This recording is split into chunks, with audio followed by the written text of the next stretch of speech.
Құрметті педагог, тақырыпты сәтті таңдадыңыздар деп ойлаймын. Енді біз маңызды бөлігіне келіп жеттік. Бұл түсіндірме жазба деп аталады. Бұған дейін бұл бөлім түсінік хат деп аталған болатын. Енді зерттеле келе бұған түсіндірме жазба деген атау берді. Себебі түсіндірме жазбаның сипаты, мақсаты, міндеті, өзектілігі және күтілетін нәтиже бөлімдері бар болғандықтан бұл түсіндірме жазба деп аталады.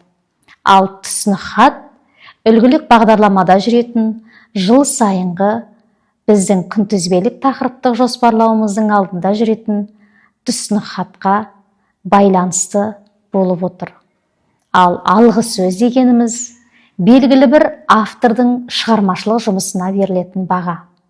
Ал оқулықтарға кіріспе деген атау беріледі. Бізге термин түсінікті болса, түсіндірме жазба туралы нақты қадамдарды үйренейік. Бірінші, түсіндірме жазбамызда бағдарламамыздың жалпы сипаты туралы айтылады. Жалпы сипаты дегеніміз не? Жалпы біздің авторлық бағдарламамыз не туралы? Қандай мәселелер қамтылған? Білім стандартынан біз қандай бөлімдерді алдық? Тереңдетіліп отырған сыныпты көрсету керекпіз. Одан кейін бағдарламамыздың өзектілігіне көшеміз. Бағдарламаның өзектілігі деген не? Яғни сіз осы тақырыпты таңдауда қандай мәселеге ұшырастыңыз? Оқушының қай тұсын жетілдіргіңіз келді? Оқушылар қандай мәселеде ақсап отыр? Осы мәселені көтеру өзектілік деп аталады. Ал келесі қадамыңыз бағдарламаның мақсаты.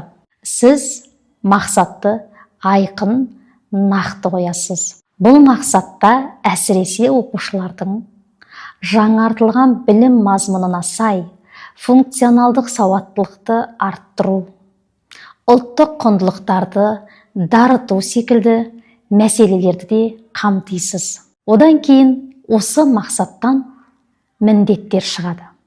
Сіз қойған мақсаттың бірінші сөйлемінен бірнеше міндет шығарасыз. Екінші сөйлемінен бірнеше міндет шығарасыз. Яғни кеңейте түсесіз. Осы міндеттерден кейін бағдарламаңыздың жаңалығын айтып өтуге болады. Жаңалықтан кейін міндетті түрде күтілетін нәтиже қамтылады. Құрметті әріптес, яғни түсіндірме жазбаның жалпы сипаты 5-10 сөйлем аралығында. Бағдарламаның өзектілігі 3-5 сөйлем аралығында. Бағдарламаның мақсаты 4-5 сөйлем болатын болса, бағдарламаңыздың міндеті 8-10 шақты болуға болады. Күтілетін нәтижеміз 4-5 сөйлем. Осы сөйлемдеріңіз келесі бөлімдерде де қамтылуы тиіс. Сіздердің алдарыңызға үлгілерді қойып отырмын. Әріптестер, жалпы сипаты туралы түсінік қалыптасқан болса, өзектілік деген мәселеге кеңінен тоқталайық. Бағдарламаңыздың ерекшелігі неде? Бұл тақырыпты таңдауда қандай мәселе кездесті? Шешу жолын ұсыныңыз. Алдарыңызда бірнеше үлгіні мысалға келтірдім. Асықпай оқып, осы үлгіде осындай түйін сөздермен өзіңіздің авторлық бағдарламаңыздың өзектілігін шығарыңыз. Әріптестер, біз өзектілікті анықтаған болсақ, осы өзектілік негізінде мақсат қойыңыз.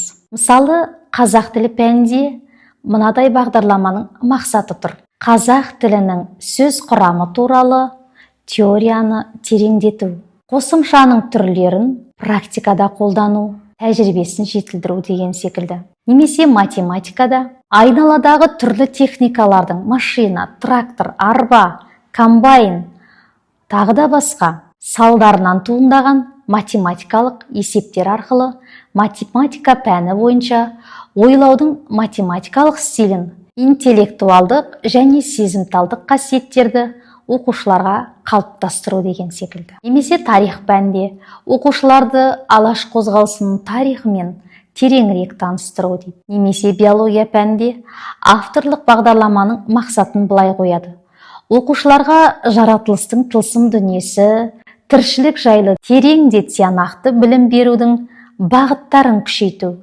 өз бетінше білім алу, табиғи құбылыстарды бақылау және түсіну деген сияқты мақсаттар қойып отыр.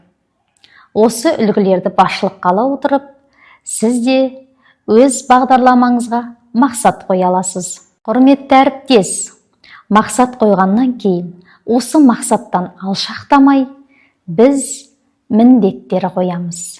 Мақсаттың әр бөлімінен міндеттер шығару қажет.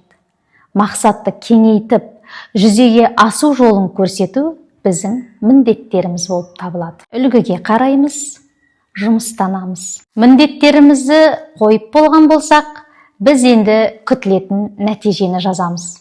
Міндеттің жүзеге асуын, дағдылардың қалыптасуын, функционалдық сауаттылықтың артуынан хабар беру сипатында жазылады. Күтілетін нәтижеге бірнеше мысал бердім. Қараңыздар.